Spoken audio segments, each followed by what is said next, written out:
Colliding Atmospheres, Mars vs. Comet Sighting Spring, presented by Science at NASA.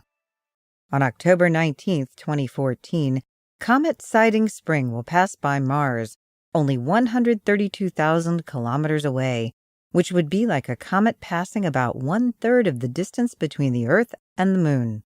The nucleus of the comet won't hit Mars, but there could be a different kind of collision. We hope to witness two atmospheres colliding, explains David Brain of the University of Colorado's Laboratory for Atmospheric and Space Physics, LASP. This is a once-in-a-lifetime event.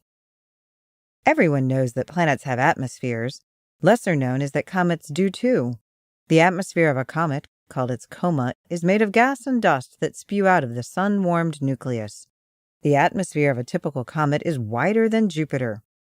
It is possible, says Brain, that the atmosphere of the comet will interact with the atmosphere of Mars. This could lead to some remarkable effects, including Martian auroras. The timing could scarcely be better.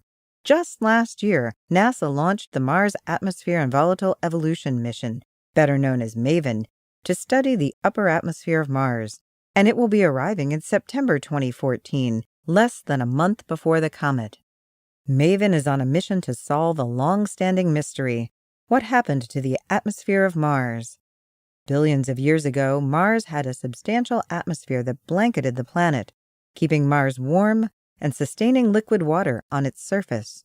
Today, only a wispy shroud of CO2 remains, and the planet below is colder and drier than any desert on Earth. Theories for this planetary catastrophe center on erosion of the atmosphere by solar wind.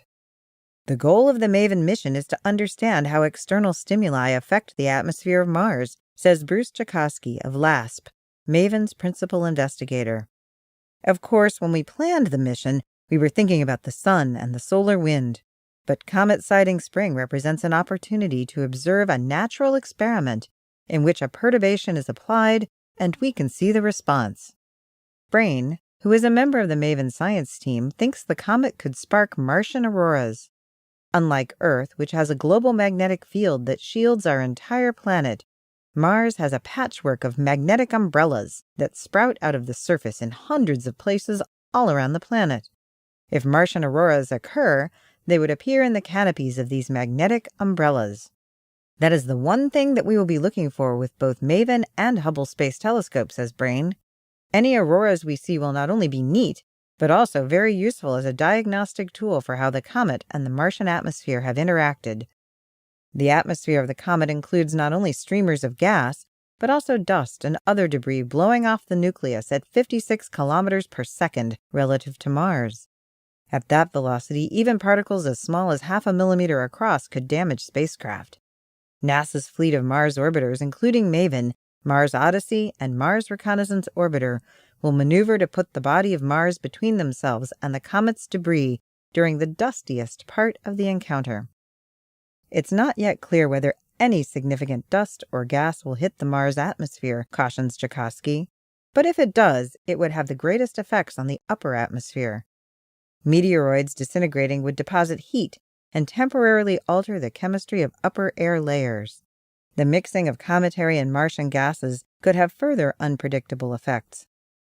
Although MAVEN will still be in a commissioning phase, it will use its full suite of instruments to monitor the Martian atmosphere for changes.